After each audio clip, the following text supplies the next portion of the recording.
Welcome to the video demonstration of creating accessible documents with Microsoft PowerPoint 2010. This video, Animation, is a resource contained within the tutorial on making presentations accessible to people with disabilities using Microsoft PowerPoint 2010. Let's get started. Animations and sounds can be used in PowerPoint to really spice up a presentation, but we still need to provide accessible alternatives. The Animation Pane is a very useful tool in PowerPoint, and we can find it by navigating to the Animations tab, then the Advanced Animation Pane, and finally selecting the Animation Pane button.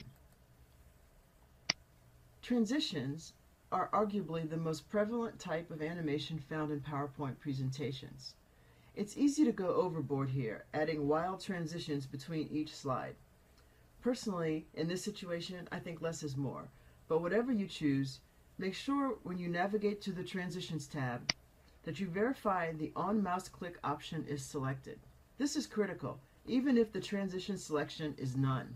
If the on-mouse click option is selected, users are able to navigate through the presentation with keyboard access or the spacebar. Transition animation text is text that fades, flies, flashes, rotates, swings, swirls in, or swirls out. Animation that flashes too fast can create a distraction, or worse, cause seizures in some people with disabilities. It's critical that content flash less than 3 times per second, and really, it's best to avoid it altogether if at all possible. For our demonstration purposes, let's add and adjust the timing on the animation on this slide. First, select the text or object that the animation will be applied to. Then navigate to the Animation tab. Then in the Advanced Animation Pane, select the Add Animation button. I'm going to choose the Emphasis Pulse effect.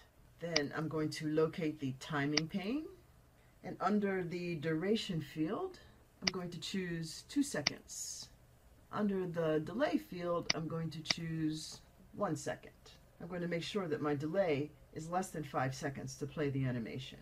I'm going to select OK to complete the task, and then I'm going to activate the play button to confirm that the proper effect and timing were applied. And that appears to be what I wanted. On my next slide, I have an embedded video, which is another common type of animation. The video is a 30-second promotional piece explaining how the organization was created and poignantly illustrating how the logo evolved. Since there's an audio track involved, I need to either provide a text equivalent in a separate file, describe the contents on the slide, or maybe even use an open caption version of the video for accessibility to users who are deaf or hard of hearing. Also, the controls available in PowerPoint to play and stop the audio content are not keyboard accessible when assistive technology, such as screen reading technology, is active. It's important that any meaningful content that's presented visually is also described in the audio, so that a user with low or no vision can understand the content. For accessibility, I've decided to use an open caption version of this video, and in addition, I've placed the text for both the captions and for an audio description track in the notes. The audio description track will provide access to the visual content presented. From a barren desert landscape, a soldier carrying a wounded soldier on his back emerges in the distance, approaching slowly until a close-up of the soldier's face fills the screen. From Iraq and Afghanistan, our brave warriors are coming home, wounded. Some with wounds you can see, some with wounds you can't see. Wounded Warrior Project was created to support our men and women coming off the battlefield. Please help carry these warriors the rest of the way home. Get involved at woundedwarriorproject.org. The Wounded Warrior Project, woundedwarriorproject.org.